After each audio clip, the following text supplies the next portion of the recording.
Ce dont on va parler aujourd'hui, ça concerne Taina. Il est atteint d'une grave maladie. Donc il avait une baisse de l'audition, il avait mal nulle part. C'était juste une inflammation des tympans et que ça allait passer avec les antibiotiques. Mais malheureusement, ça passait pas. Et il prend ses antibiotiques et puis il dort toute l'après-midi. Et là, il se réveille vraiment en pleurs. Donc du coup, moi je dis à Julien, ce soir on annule tous nos cours et on va tout de suite aux urgences. Les résultats sanguins de votre fils ne sont pas bons, monsieur et madame Moreau. Votre fils est atteint d'une leucémie aiguë, aussi appelée cancer de la moelle osseuse. Par leur courage, nos 3 fils nous apprennent chaque jour à relativiser nos problèmes de la vie de tous les jours. Voilà 3 semaines qu'il est dans cette chambre, très spacieuse pour le reste. C'est très dur de trouver un donneur de moelle osseuse. Il s'avère que Taina est protégée et que Raphaëli sera le donneur de Taina.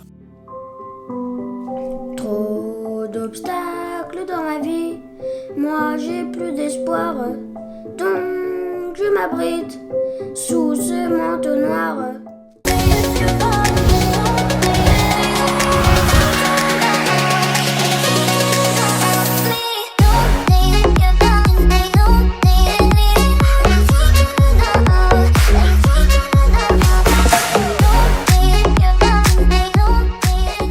Aujourd'hui, on va vous parler de quelque chose un peu spécial. Je vous avoue que ça va être assez difficile pour nous.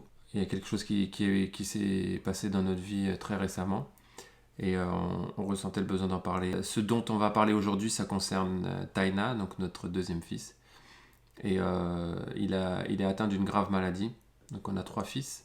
Il y a Raphaëli qui va avoir 12 ans, Taina qui va avoir 9 ans et Tiavne qui va avoir 6 ans, là, demain. Il aura déjà 6 ans. Aujourd'hui, on est le 21. Quand la vidéo elle sera sortie.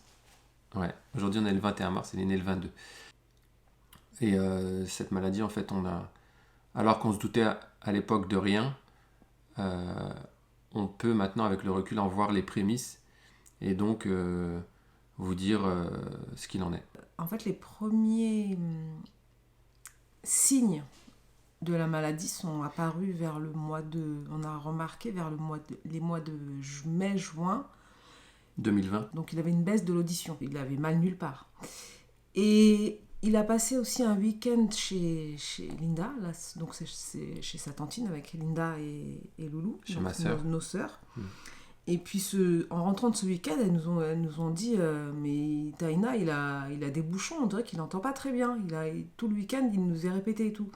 On a dit ah bon et tout. Donc là, du coup, ça a un peu... on s'est dit il doit avoir des bouchons. Et en plus, Linda, elle nous disait moi, quand j'étais petite, j'avais tout le temps des bouchons. Alors du coup, on s'est dit ça doit être de famille, il a des bouchons. Ok, famille donc bouchon. Il a des bouchons, donc on s'est dit ok, on va nettoyer leurs oreilles et tout. Après on regarde et puis on se dit ah ouais, les oreilles, elles sont un peu... on voit que c'est pas très propre. Donc on fait, pour tous les 3, là, on leur fait un lavage d'oreilles pendant une semaine à fond. Et puis voilà.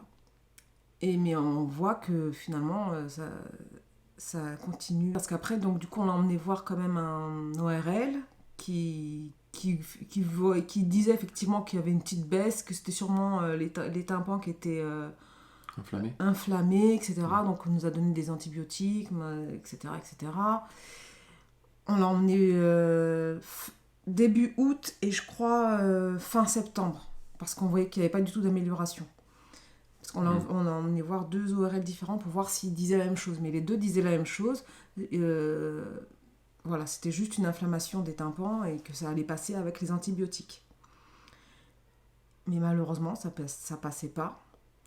Et puis à chaque fois, je lui demandais t'as mal quelque part ? Non, il avait mal nulle part. Je lui disais... parce que j'insistais vraiment sur dis-moi quand t'as mal, etc., mais il avait pas mal, juste il entendait moins bien. Une semaine avant le 5 novembre, il commençait vraiment à se plaindre là du côté gauche. Du visage. Du visage, et qu'il avait mal, qu'il avait un peu mal à la tête et qu'il avait des petites douleurs là à la mâchoire. Et des fois ça allait, des fois ça allait pas. Jusqu'au 5 novembre, donc pendant une semaine. Et le 5 novembre, il se réveille ce matin-là, on voit son œil qui est complètement gonflé. Ce matin-là. Et du coup, on l'emmène on se dit, il y a un truc là, c'est pas possible. On l'emmène chez son médecin traitant qui dit ah oui, qu'est-ce que t'as et tout. Et elle dit c'est sûrement une conjonctivite aiguë. Conjonctivite aiguë profonde. Mais elle dit, il a quand même perdu... elle me demande s'il mange. Je dis, bah oui, ça va, il mange. Moi, je trouvais qu'il mangeait un petit peu moins, c'est vrai, ces derniers temps. Mais il mangeait quand même. Elle dit, parce qu'il a quand même un peu maigri. Il était un petit peu en dessous de la courbe moyenne. Donc, elle nous prescrit quand même de faire un bilan sanguin pour être sûr que tout va bien. Donc là, on était le jeudi. Le jeudi. Et elle nous prescrit le 5 novembre. 5 novembre. Et c'est moi qui étais qui a emmené Taina chez le médecin. Et elle nous a prescrit le bilan sanguin pour le lundi. Ouais, j'avais pris directement rendez-vous, donc on avait rendez-vous pour le lundi.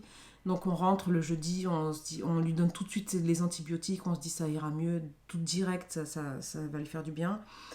Et il prend ses antibiotiques et puis il dort toute l'après-midi. Il est tellement fatigué, il dort toute l'après-midi. Et il se réveille vers 19h de sa sieste. Et là, il se réveille vraiment en pleurs. Il a trop mal. De sa sieste alors qu'il fait jamais la sieste aussi. Ouais, il a trop mal. Vraiment pas normal. Et on voit que son œil, ça va pas, quoi. L'œil n'est pas du tout dégonflé. Et son visage, toute la moitié gauche était enflée. C'était plus simplement l'œil gauche. Donc du coup, moi je dis à Julien, ce soir on annule tous nos cours, c'est mort et on va tout de suite aux urgences. Et je tiens à dire en fait à chaque fois que heureusement que Steph a pris cette décision en fait de l'emmener aux urgences, d'arrêter tous les cours, parce que moi je suis un peu dans l'optique, je suis un peu dans l'état d'esprit que le stress engendre le stress et que il vaut mieux prendre du recul, etc. On verra le lendemain, on verra plus tard, etc.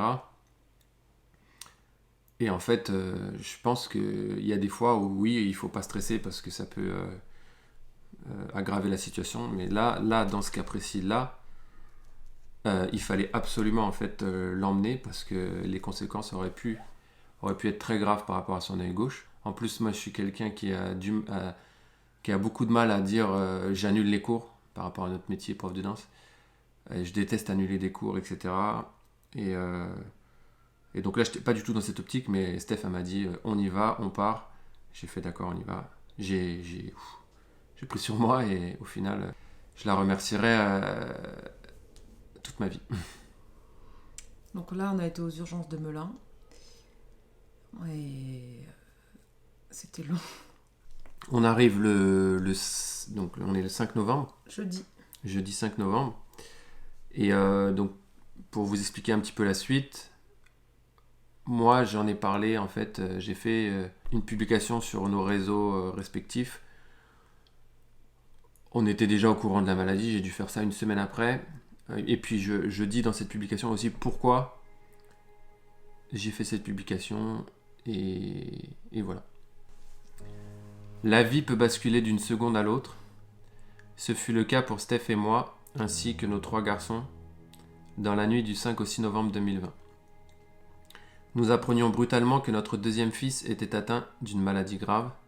Les résultats sanguins de votre fils ne sont pas bons, monsieur et madame Moreau, vous allez devoir rester calme. Une sensation horrible de tristesse, d'impuissance, d'irréel, de profond vertige s'est emparée de nous deux, Steph et moi. Nous savions déjà que notre vie ne serait désormais plus la même, et pourtant.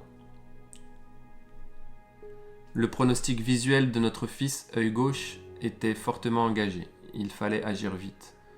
Les médecins urgentistes de Melun l'ont transféré au service hématologie de l'hôpital Robert Debré à Paris. L'histoire voudra que ce soit une de nos élèves, JSD, qui analysera le sang de notre fils cette nuit-là. Elle découvrit donc le diagnostic pour notre fils avant nous. Elle nous confia le lendemain que sa respiration s'était interrompue lorsqu'elle vit son nom sur le document médical. Les diagnostics tombent. Monsieur, madame, nous allons vous demander de rester calme. Les mots du médecin résonnent encore dans ma tête. Les résultats sanguins ne sont pas bons, pas assez de globules rouges, pas assez de plaquettes. Trop de globules blancs développés en cellules malades, les blastes. Votre fils est atteint d'une leucémie aiguë, aussi appelée cancer de la moelle osseuse. Nous allons devoir commencer la chimiothérapie dès demain, accompagnée des corticoïdes pour sauver son œil. Aucun parent ne peut imaginer que son fils soit atteint d'une maladie grave parce qu'il a l'œil un peu gonflé après la sieste. Je remercie Steph chaque seconde de ma vie de m'avoir dit « Chérie, on annule les cours ce soir, on l'emmène aux urgences. » Dès le samedi, notre fils était sous chimiothérapie, pour une période de 6 semaines. Je ressens encore notre douleur à l'annonce de ces mots. Cancer, leucémie, chimiothérapie, corticoïdes. Pour tout parent, c'est un véritable cauchemar duquel on ne se réveille pas. Pourtant, il fallait rester éveillé toute cette nuit-là pour le soutenir, le rassurer parmi toutes ces machines. Sans dormir cette nuit-là, il a dû subir analyse, IRM, scanner, ponction de la moelle osseuse jusque dans l'après-midi du vendredi. Durant le week-end, son œil dégonfla. Son pronostic visuel n'était plus engagé. Très rapidement, Steph et moi, nous nous sommes dit que pour nos 3 fils, pour nous 2, pour nous 5, il fallait qu'on reprenne le dessus. Que cette maladie ne pouvait pas nous briser, nous séparer, c'était impossible. Il fallait réorganiser nos plannings JSD pour pouvoir être à son chevet en continu. Mon échappatoire, la danse, dès le lendemain, je ressentais le besoin de reprendre la danse. Mon seul moyen de vider mon cerveau de toutes ces idées noires. Je naviguais entre rire et larmes pendant quelques jours. Reprendre la danse, mon métier, c'était pour moi le moyen de me prouver que cette maladie n'allait rien changer, que nos projets seraient encore plus fous. Nous sommes au chevet de notre fils, H24, 7 jours sur 7, pour l'accompagner dans ce combat. Il est très courageux, comme ses 2 frères qui combattent tout comme lui ce bouleversement dans notre quotidien. La séparation avec l'un de leurs frères fut brutale et le manque fut palpable. On espère qu'il sera parmi nous pour les fêtes de Noël. Normalement, ce sera possible selon les médecins. Par leur courage, nos 3 fils nous apprennent chaque jour à relativiser nos problèmes de la vie de tous les jours. J'entends sans cesse la parole des anciens, l'important c'est la santé. La vie est trop précieuse. Profitons de chaque seconde, réalisons nos projets sans hésiter. Voilà 3 semaines qu'il est dans cette chambre, très spacieuse pour le reste, et qu'on a joliment décorée avec les dessins de ses frères, ses copains, ses cousines. Pourquoi j'en parle aujourd'hui, qui plus est sur les réseaux ? Le fait de l'écrire me soulage beaucoup, le fait que vous le sachiez aussi. Ce moment de notre vie est très douloureux, mais j'ai le sentiment qu'il est aussi rempli d'espoir. C'est pourquoi je tenais à en parler avec un grand respect pour notre famille et éviter de l'annoncer vite fait lorsqu'on se croisera à la sortie d'un cours de danse ou sur un parking en allant faire les courses. Le fait que vous puissiez penser à lui, à ses 2 frères ne serait-ce qu'une seconde, me laisse à penser que cela peut nous apporter beaucoup de force. Ils ressentent beaucoup vos pensées positives et pour cela, nous vous remercions. Merci à tous de m'avoir écouté, lu, prenez soin de vous. Aujourd'hui, on est le 21 mars. Et ça fait 5 mois. T'as oublié de dire la petite anecdote que t'avais dite, que t'avais écrit sur ton téléphone. Ouais, parce que des fois j'écris sur mon téléphone. Et j'avais écrit, donc il est rentré en fait à l'hôpital, on l'a emmené aux urgences le 5 novembre. Et un mois avant, donc juste le 6 octobre, c'est marqué sur mon téléphone, j'avais écrit que Taina, il éternuait beaucoup, il avait le nez qui coule, il disait qu'il avait un peu mal à la gorge et à la poitrine. Et donc je me demandais dans mon écrit là, est-ce que c'était à cause des gâteaux qu'il avait mangés, des biscuits, ou des gouttes qu'il avait eu dans le nez, ou des antibiotiques, parce que du coup on lui donnait tout ça, les gouttes et les antibiotiques, parce qu'on pensait qu'il avait une inflammation. Et un mois plus tard, il a eu une chimio. Et on se dirige du coup vers une greffe de la moelle osseuse qui aura lieu mi-avril.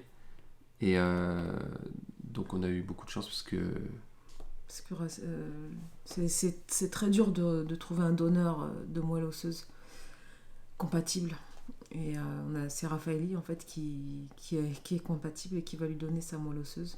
Donc pour préparer à cette greffe, il y a des séances de chimio qui sont encore plus toxiques que les précédentes. Donc ça va être très dur, très stressant. Et on aura besoin de beaucoup de force. Nos 3 fils auront besoin de beaucoup de force. Nous 2, on aura besoin de beaucoup de force. Et voilà. On vous remercie déjà parce que parce vous nous en avez donné tellement déjà beaucoup. C'était vraiment... Vos messages sur les réseaux, c'était vraiment... Il a reçu des petits cadeaux des abonnés, de la famille, de tout le monde. C'est trop mignon. On a tout lu, vraiment, ça fait... Des dessins... La greffe, c'est pour mi-avril. Après, il y aura 2 mois de surveillance à l'hôpital en chambre stérile. Et après, normalement, ce sera une histoire qui appartiendra au passé. On verra. Il y aura de la surveillance tout le temps là, après la greffe. Mais normalement, ça devrait bien se passer. Mm. Là, tout s'est bien passé. C'est vraiment, il n'a pas eu d'effet secondaire Trop incroyable. marquant. Mm. Ouais. Il a bien supporté tout ce qu'il a eu, les traitements, les chimios, donc ça, Mm. c'est super. On en profite pour remercier aussi tout le personnel qui travaille au 4e étage et au 5e étage de l'hôpital Robert Debré Mm. à Paris, service hématologie. Donc, n'hésitez pas à nous laisser un petit message d'encouragement, de force. Vraiment, on lit tout. Hein. On lit tout, ça nous fait trop plaisir. Juste pour la petite histoire, ça concerne les prénoms de nos enfants. C'est qui? On va chercher un jeu. Bah tiens, viens là.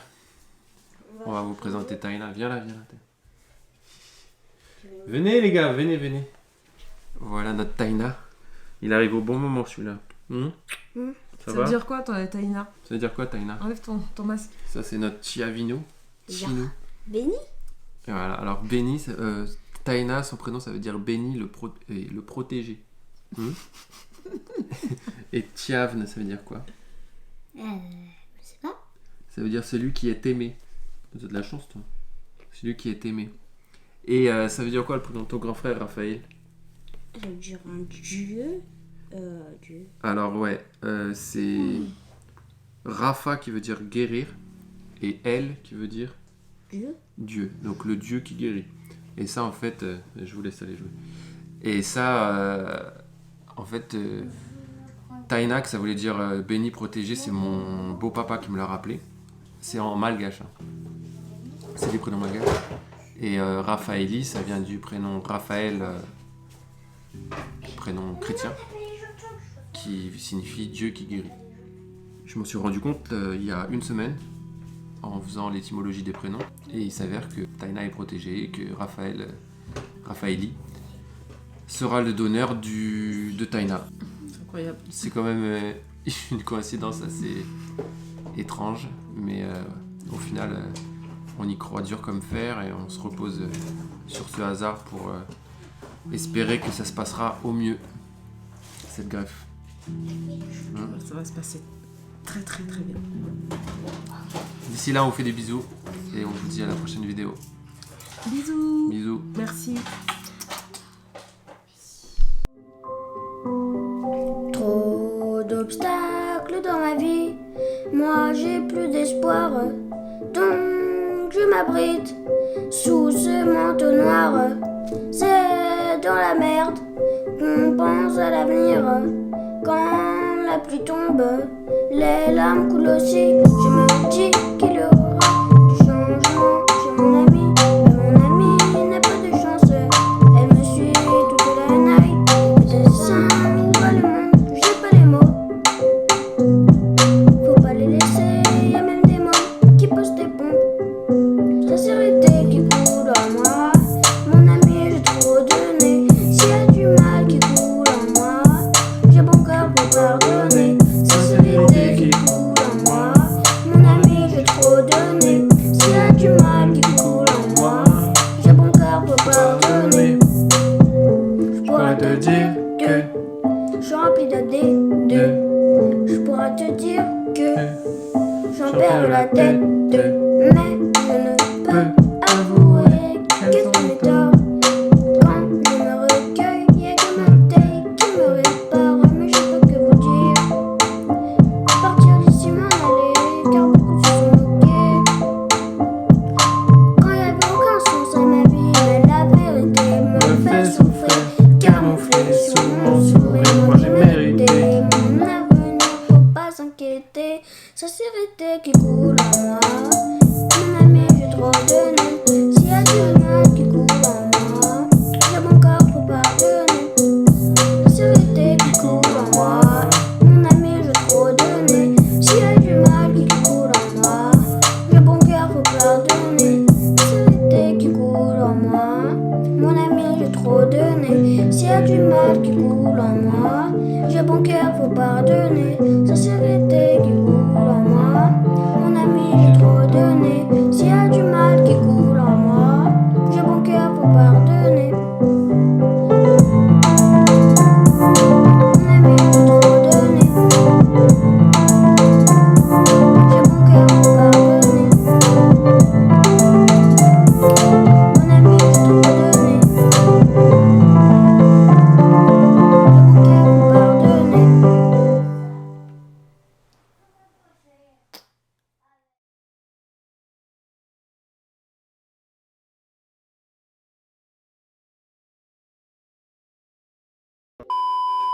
Donc, parce que même entre frères et sœurs, c'est une 4 sur chance.